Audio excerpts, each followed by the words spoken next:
Детский центр крымско-татарского чтения «Чохрачых» или «Родничок» открыли в Симферополе на базе Республиканской библиотеки имени Гаспринского. Занятия в центре будут проводить раз в месяц. На открытии центра детям организовали настоящий праздник. Хороводы и конкурсы – все это провели приглашенные аниматоры. Я сегодня пришла в детский центр. Очень обрадовалась. Буду ходить теперь постоянно.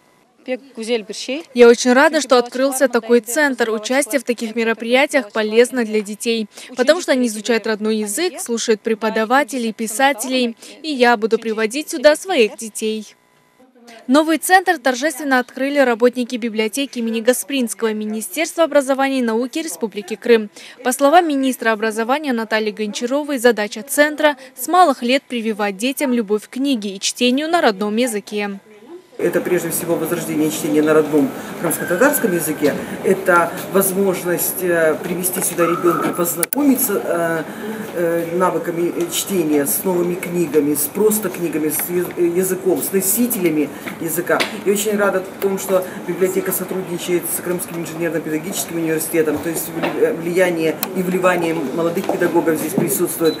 Занятия в центре будут проходить один раз в месяц в читальном зале библиотеки. На них приглашают дошкольников и учеников до 15 лет. Кроме этого, планируется выездная работа в школах и детских садах, на которых специалисты с педагогическим и библиотечным образованием в игровой форме будут проводить уроки чтения. Мы хотели, чтобы они знали крымско-татарский язык, знали наши традиции, чтобы читали книги. С этой целью открыли такой центр, где молодые мамочки смогут заниматься своими делами, читать свои книги, а дети в том уголке могли играть игрушками, будут читать книги.